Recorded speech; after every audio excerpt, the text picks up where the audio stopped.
Assalamualaikum warahmatullahi wabarakatuh. Anak-anakku kelas 5, hari ini kita memasuki pembelajaran yang kedua. Silahkan kalian buka buku LKS-nya halaman 14.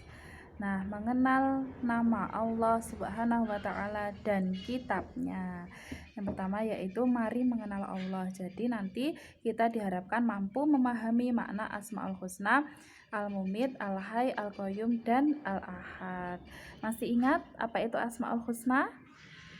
Asmaul Husna itu adalah nama-nama yang baik bagi Allah.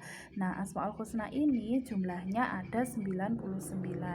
Tapi nanti yang kita bahas cuma ada 4 dulu ya, yaitu Al-Mumit, Al-Hayy, Al-Qayyum, dan Al-Ahad.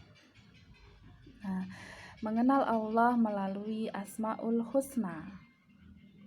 Nah, agar kita lebih tahu Allah itu adalah Tuhan kita yang menguasai kita, yang menguasai alam semesta, Maha Pencipta, Maha segala-galanya, maka hari ini kita akan belajar mengenal Allah melalui Asmaul Husna. Yang pertama yaitu Al-Mumit. Al-Mumit ini artinya yang maha mematikan. Jadi Allah Subhanahu wa Ta'ala berfirman, setiap yang bernyawa pasti akan mati. Oleh karena itu kematian tidak dapat kita hindari. Jadi kapanpun, ada yang masih kecil, ada yang masih muda, atau ada yang sudah tua. Jadi kita tidak akan pernah tahu kapan Allah akan memanggil kita. Nah, bagaimana sikap kita untuk meneladani asma Allah Al-Mumit ini? Maka kita harus rajin berbuat baik.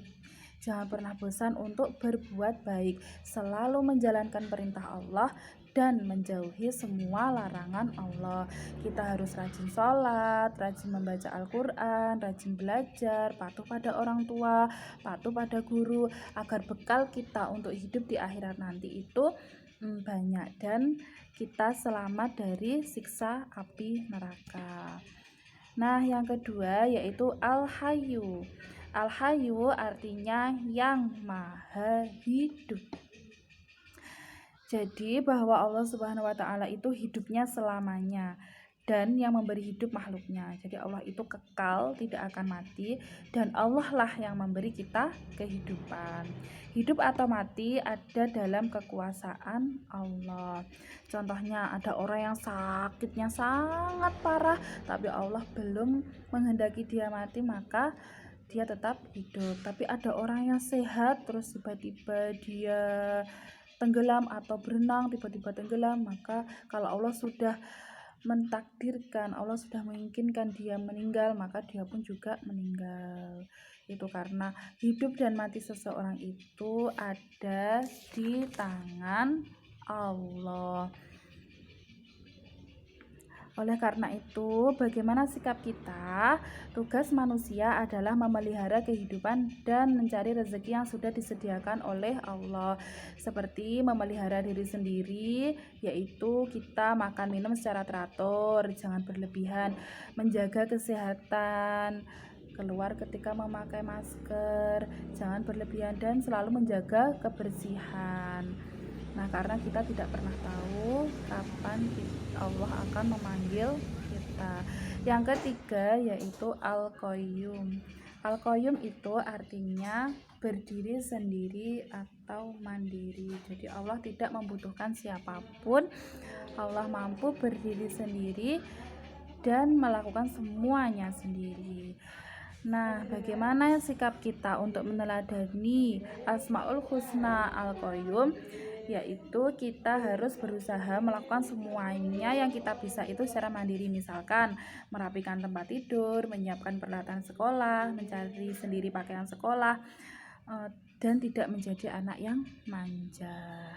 Yang keempat atau yang terakhir adalah Al-Ahad. Al-Ahad artinya yang Maha Esa. Sudah kita ketahui bahwa Allah itu Esa atau Allah itu ada satu. yang maha tunggal, dia tetap menyendiri dan tidak ada sekutu baginya. Dia tempat kita meminta semua pertolongan, meminta semua yang kita butuhkan. Kalau ada orang yang menyekutukan Allah atau menyamakan Allah dengan yang lainnya, misalkan dengan batu atau dengan pohon besar atau dengan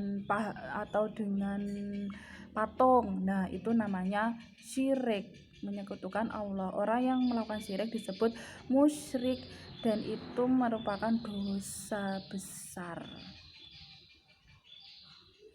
Nah, dosa syirik ini akan bisa dihapuskan ketika dia bertaubat. Taubat itu adalah tidak mengulangi kesalahan yang telah dia lakukan. Ada 3 hal yang harus dilakukan seseorang apabila bertaubat, yaitu menyesal terhadap perbuatan yang telah dia lakukan, berhenti dari perbuatan tersebut, dan berjanji untuk tidak mengulanginya lagi. Nah, jadi kita semuanya harus ingin baik di hadapan Allah. Aku ingin baik di hadapan Allah. Jadi semua yang kita lakukan itu yang terpenting adalah mengharapkan ridhonya Allah. Baik di mata Allah, bukan hanya baik di mata manusia. Nah, terima kasih. Sekian dulu penjelasan dari Bu Rovin. Ada kurang lebihnya mohon maaf. Wassalamualaikum warahmatullahi wabarakatuh.